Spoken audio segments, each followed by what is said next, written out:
anak-anak, Bapak, Ibu, dan saudara-saudara terkasih, Shalom. Apa kabar?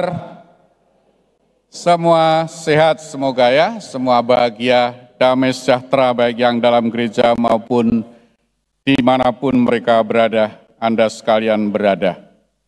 Hari ini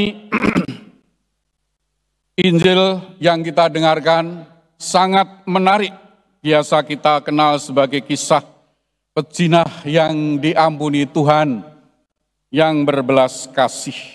Namun kita juga dapat menyebut Injil hari ini tentang mukjizat pengampunan bagi pejinah dan para pendakwa yang bertobat. Kisah ini bukan sekedar kisah tentang dosa dan pengampunan, tetapi terlebih tentang cinta kasih dan belas kasihan Allah yang tanpa batas.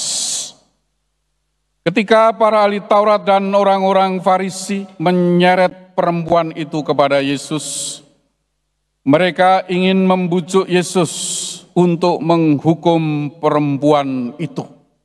Disebutkan dalam Injil tadi, mereka mencoba Yesus supaya bisa memperoleh sesuatu untuk menyalahkan Yesus. Mereka ingin melihat apakah Tuhan Yesus akan mengikuti hukum Musa yang ada dalam kitab Imamat dan Ulangan, yang memerintahkan untuk merajam perempuan itu, atau apakah ia akan menunjukkan belas kasihan. Namun Yesus lebih pintar, lebih bijak daripada semua ahli Taurat dan para orang Farisi. Tuhan Yesus tidak terjebak dalam permainan mereka. Mereka ingin menghukum perzinahan tetapi hanya membawa yang perempuan. Laki-lakinya di mana? Tidak dibawa. Maka Yesus menulis di tanah. Mungkin satu-satunya di Injil Tuhan Yesus menulis di tanah.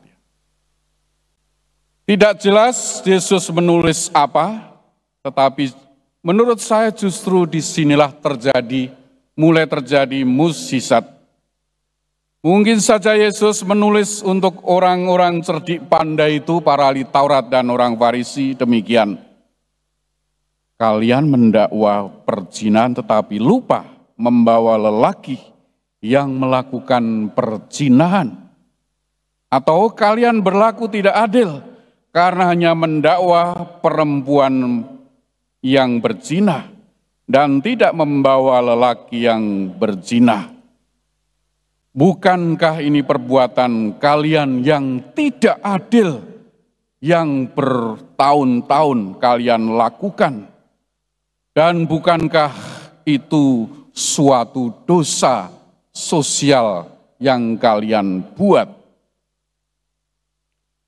Tidak pasti apa Yesus menulis seperti itu ya, tetapi kita bisa membayangkan, kurang lebih Tuhan Yesus intinya menulis itu karena lalu dia mengatakan, barang siapa di antara kamu tidak berdosa, hendaklah ia yang pertama melemparkan batu kepada perempuan itu. Menurut kitab Imamat dan Ulangan, kedua pezina itu harus atau bisa dihukum mati dengan dirajam. Bukan hanya perempuan, tetapi karena budaya patriarkal yang sangat kuat di antara mereka, perempuan dalam posisi lemah, laki-laki tidak dibawa, tidak diadili. Kata-kata Tuhan Yesus ini menelanjangi hati para penuduh.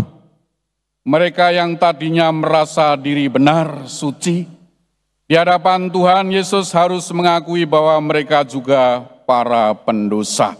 Mereka berdosa baik secara pribadi maupun secara sosial. Maka satu demi satu mulai dari yang paling tua mereka pergi, meninggalkan perempuan itu sendirian bersama Yesus. Saya membayangkan ini terjadi pertobatan pribadi sekaligus pertobatan sosial. Terjadi pengampunan Tuhan sekaligus pengampunan sosial orang-orang itu pada perempuan yang dianggap berzina. Dosa sosial ditangani dengan pengampunan sosial, perdamaian sosial. Itulah yang saya maksud sebagai mukjizat. Tanpa Yesus, perempuan itu sudah dilempari batu, dirajam sampai mati. Tetapi terjadi mukjizat, tidak ada perajaman, dan bahkan orang-orang mulai merasa berdosa dan bertobat, dan Tuhan mengampuni mereka. Yesus kemudian berkata kepada perempuan itu, "Hai perempuan, di manakah mereka? Tidakkah ada seorang yang menghukummu?" Dan perempuan itu menjawab, "Tidak ada Tuhan." Lalu kata Yesus, "Aku pun tidak menghukum kamu. Pergilah dan mulai sekarang jangan berbuat dosa lagi." Anak-anak, Bapak, Ibu, dan saudara-saudaraku yang terkasih, dalam kisah Injil hari ini, kita melihat betapa besarnya cinta kasih dan belas kasihan Allah dalam diri Yesus. Bukan hanya pada jiwa perempuan, tetapi pada semua jiwa pendakwa, semua pendosa yang bertobat dan tidak menghukum perempuan itu dengan kata-kata maupun dengan tindakan. Mereka tidak menghukum. Tuhan Yesus juga tidak menghukum perempuan itu, tetapi memberi kesempatan untuk memulai hidup baru. Tuhan Yesus tidak hanya mengampuni dosa perempuan itu, tetapi juga memulihkan martabatnya sebagai manusia. Dan Tuhan Yesus juga menyadarkan dosa semua pendakwa yang bertobat dan tidak menghukum perempuan itu. Ini sesuai dengan misi Tuhan Yesus yang mengatakan, "Aku datang bukan untuk menghukum, tetapi untuk menyelamatkan." Maka tidak heran Santo Agustinus berkata, Tuhan mengutuk dosa, bukan si pendosa. Artinya Allah membenci dosa, tetapi Ia mencintai orang yang berdosa. Dalam Injil, baik perempuan pezina maupun para ahli Taurat dan orang-orang Farisi yang mendakwa perempuan itu.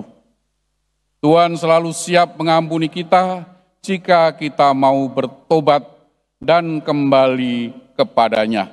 Itulah makna Injil hari ini. Itulah belas kasihan Allah yang sekaligus menjadi pilar kehidupan gereja kita.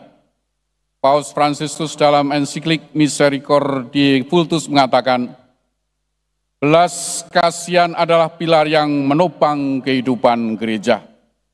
Oleh karena itu, marilah kita anggota gereja sekaligus murid Tuhan Yesus Kristus menjadi saksi belas kasihan Allah di dunia ini dengan kasih sayang dan pengampunan terhadap sesama kita, terutama mereka yang paling membutuhkan, mulai dari dalam keluarga kita sendiri dan orang-orang di lingkungan terdekat kita.